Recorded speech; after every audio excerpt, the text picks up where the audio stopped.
Jesus diz em Mateus capítulo 5, versículo 13: Vocês são o sal da terra. Mas se o sal se tornar insípido, como lhe restaurar o sabor? Para nada mais presta, senão para ser lançado fora e pisado pelos homens. O nosso tema de hoje é esse.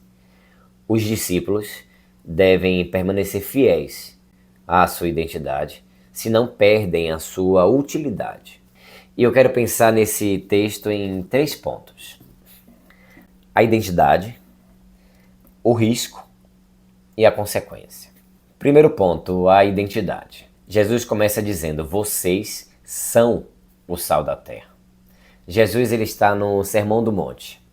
Ele se assenta, seus discípulos se aproximam e Jesus começa a ensiná-los. E aqui Jesus está falando diretamente para os seus discípulos. Ele diz: vocês são o sal da terra. Perceba que Jesus não diz tentem ser o sal da terra. Ele não diz vocês precisam se tornar o sal. Ele diz vocês são. É uma identidade. É algo que eles já são, não algo que eles tentam ser. Eles são o sal da terra. Mas aí fica uma pergunta: o que é ser sal? No início do Sermão do Monte, Jesus havia acabado de mostrar as características dos seus discípulos. Ele diz: bem-aventurados são os pobres em espírito, aqueles que reconhecem que dependem de Deus. Bem-aventurados os que choram, bem-aventurados os mansos, bem-aventurados os que têm fome e sede de justiça. Bem-aventurados os misericordiosos, os limpos de coração. Ou seja, antes de Jesus dizer vocês são o sal da terra, ele mostra as características daqueles que pertencem ao reino. E é para essas pessoas que Jesus diz: vocês são o sal da terra.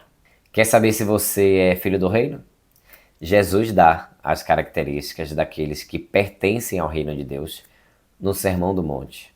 Na época de Jesus, o sal fazia parte do dia a dia daquele povo.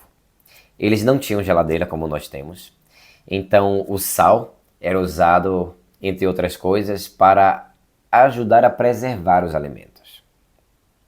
Carnes e peixes eram salgados para retardar o processo de deterioração. E claro, o sal também servia para dar sabor.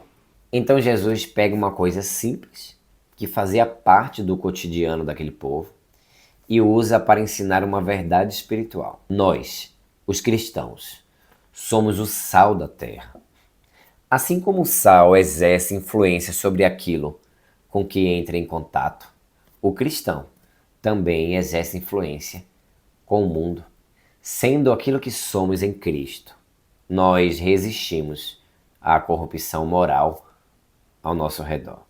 Isso não significa que o cristão consegue impedir todo tipo de pecado do mundo, não é isso? Mas significa que uma vida moldada pelo reino de Deus é uma vida diferente daquilo que este mundo produz. O cristão ele não precisa inventar uma maneira de ser diferente. Ele já é diferente. Ele já pertence a outro reino. E é justamente por isso Jesus faz a advertência. E aqui vem o segundo ponto, o risco. Jesus continua: mas e se o sal se tornar insípido? E aqui existe algo muito interessante. A palavra traduzida como tornar insípido vem de um verbo grego que também pode carregar a ideia de tornar-se tolo, agir como insensato. Então, pense no peso da imagem. E se o sal começar a agir como aquilo que ele não é? E se o discípulo de Jesus, que foi chamado para viver segundo os valores do reino de Deus, começa a viver segundo os valores deste mundo? Quando o cristão deixa de depender de Deus, quando deixa de chorar pelos seus pecados, quando deixa de ser misericordioso, quando abandona a mansidão, quando perde a fome e a sede pela justiça, quando deixa de buscar um coração puro, ele está perdendo o seu sabor. Aqui é a ideia de um discípulo que continua querendo carregar o nome de discípulo, mas começa a viver segundo a sabedoria deste mundo. Isso me lembra lá Romanos capítulo 1. Paulo diz lá, né, capítulo 1, versículo 22, que os homens trocaram a verdade de Deus pela mentira. Dizendo-se sábios, tornaram-se loucos. É interessante porque Paulo aqui usa o mesmo verbo que Jesus usa aqui no Sermão do Monte, dando a ideia de se tornar tolo, insípido. Paulo vai dizer que aqueles homens rejeitaram a verdade de Deus e escolheram seguir os seus próprios pensamentos. Eles achavam que eram sábios, mas Deus diz: vocês se tornaram tolos. E aqui está o perigo para nós.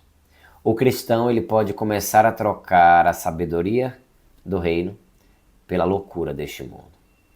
Porque o mundo diz que feliz é aquele que é independente e não precisa de ninguém. Jesus diz que bem-aventurados os pobres de espírito. O mundo diz que é feliz aquele que consegue passar por cima dos outros. Jesus diz que mais feliz ainda é os mansos de coração. O mundo diz que você deve pensar em você primeiro. Jesus diz: bem-aventurados os misericordiosos. O mundo diz: faça aquilo que satisfaz os seus desejos. Jesus diz: bem-aventurados os que têm fome e sede de justiça. O perigo é o sal começar a querer ter o mesmo gosto do mundo. É o discípulo começar a abandonar as características do reino para assumir características de uma sociedade que vive em rebelião contra Deus. Terceiro ponto é a consequência. Jesus diz que o sal, quando se torna assim, para nada mais presta, senão para ser lançado fora e pisado pelos homens. E aqui essa é uma palavra muito forte, né? O sal perdeu aquilo que caracterizava como sal. E se o sal não salga, para que ele serve? Jesus está mostrando aqui a perca da sua utilidade. O ponto de ser pisado aqui pelos homens é a imagem daquilo que perdeu a sua finalidade e por isso foi descartado. Jesus ele não está simplesmente dizendo que o seu discípulo será humilhado pelas pessoas. Aqui o peso da imagem está em aquilo que deveria cumprir uma função, deixou de cumprir essa função. E esse é um alerta sério para nós. O cristão deve ser diferente do mundo. O mundo caído diz que feliz é o orgulhoso. Jesus diz que bem-aventurado é aquele que reconhece a sua pobreza espiritual. O mundo exalta aquele que demonstra força. Jesus chama de bem-aventurado aquele que reconhece a sua dependência de Deus. O mundo valoriza aquele que se impõe sobre os outros. Jesus chama os mansos de bem-aventurados. Então, toda vez que começamos a abandonar as características do reino para assumir as características deste mundo, nós deixamos de viver de maneira coerente com aquilo que Cristo nos chamou para ser. O sal começa a perder o seu sabor. E talvez a pergunta que esse texto faça para nós seja: que sabor a minha vida tem? Será que as pessoas olham para mim e encontram as características do reino de Deus? Será que existe em mim fome e sede de justiça? Ainda existe misericórdia, mansidão? Será que existe um coração que chora pelo pecado? Será que existe um coração que depende de Deus? Ou será que pouco a pouco eu estou começando a pensar como o mundo, desejar como o mundo, falar como o mundo e viver como o mundo? Porque o sal ele não foi feito para adquirir o sabor daquilo que deveria salgar. O discípulo ele foi chamado para permanecer fiel à sua identidade. Jesus não disse: tentem ser o sal da terra. Ele disse: vocês são o sal da terra. Então, permaneça fiel àquilo que Cristo chamou você para ser. Não troque as características do reino de Deus pelos valores caídos deste mundo. Não troque a sabedoria de Deus pela loucura dos homens. Se você é sal, viva como sal. Deus abençoe.